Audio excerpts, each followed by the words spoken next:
नमस्कार, आप देख रहे हैं F9 न्यूज। तो चलिए रुक करते हैं आज की प्रमुख और बड़ी खबर पर। नागरिकता संशोधन कानून यानी सीए को लागू करने के नोटिफिकेशन जारी होने के बाद अब से देश भर में लागू हो गया है, लेकिन विपक्षी दल लगातार सीए के विरोध में आवाज उठा रहे हैं।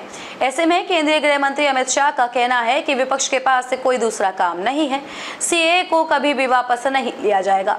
सीए के जरिए नया वोट बैंक तैयार करने के विपक्ष के आरोपों पर अमित शाह ने कहा कि उनकी हिस्ट्री है, जो बोलते हैं वो करते नहीं हैं। मोदी जी की हिस्ट्री है, जो बीजेपी या पीएम मोदी ने कहा है वो पत्थर की लकीर है। मोदी की हर गारंटी पूरी होती है।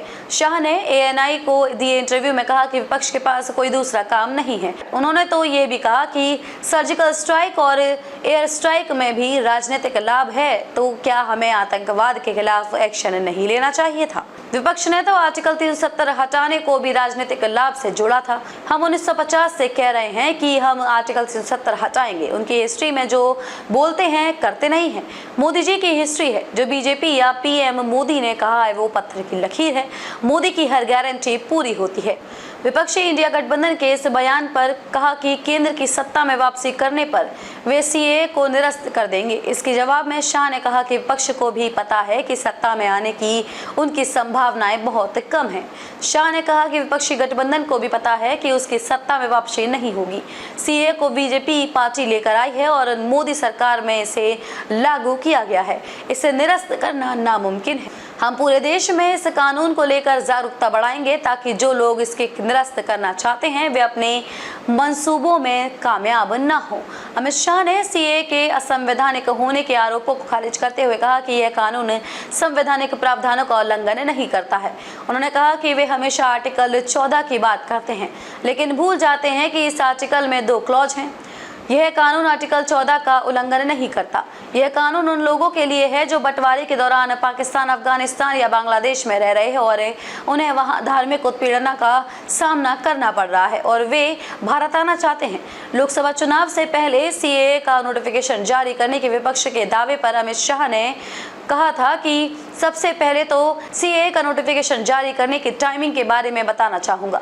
राहुल गांधी, ममता बनर्जी और केजरीवाल सहित पूरा विपक्ष झूठ की राजनीति कर रहा है। इसीलिए यहां शाह ने कहा कि बीजेपी ने 2019 के अपने मैनिफेस्टो में भी स्पष्ट किया था कि वह सीए लेकर आएंगे और पाकिस्तान, अफगानिस्तान और बांग्लादेश के शरणार्थियों को भारत की नागरिकता देंगे। बीजेपी का एजेंडा स्पष्ट था और उसने अपने वादों के तहत 2019 में संसद के दोनों सदनों में सीए को पारित किया था, लेकिन कोरोना की वजह से इसमें देरी हो गई। चुनाव में जनाधार मिलने से पहले से ही सीए को लेकर बीजेपी का एजेंडा था, जो कि स्पष्ट था। उन्होंने कहा कि नियम अब तक औपचारिकता है, इसमें टाइमिंग, राजनीतिक लाभ या हानि का कोई सवाल नहीं है। अब विपक्ष तुष्टीकरण की राजनीति पर अपना वोट बैंक बनाना चाहते हैं। मैं आपसे अनुरोध करता हूं कि उसका पर्दा अब फाश हो चुका है। सीए अब पूरे देश के लिए है और मैं पिछले 4 साल लगभग 41 बार कह चुका हूं कि सीए एक वास्तविकता बनेगा। नई दिल्ली से F9 न्यूज के हेड असीम कुमार सामंतों की रिपोर्ट। खबरों में अब तक के लिए बस इतना ही। फिर होगी आपसे मुलाकात ऐसी ही किसी बड़ी और खास खबर के साथ। तब तक के लिए नमस्कार और देखते रहिए F9 न्यूज। खबरें जो आपको जोड़ती है सीधा हमसे, खबरों की वही तस्वीर, बिना बदले बिना डरे, सच का जज्बा लिए सच दिखाते हैं हम, क्योंकि F9 न्यूज है हम।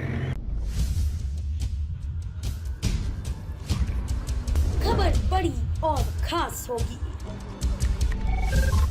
असल वजह की तलाश होगी, दुनिया भर के हर गांव, शहर, गली, मोहल्ले पर नजर हमारी होगी।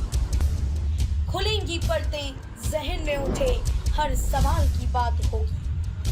हर वो जवाब जो हैं आपके लिए जरूरी, जिम्मेदारी हमारी होगी। हमारी खबरों में कुछ हटकर होगी बात। देखिए सिक्के के दोनों पहलू F9 न्यूज के साथ।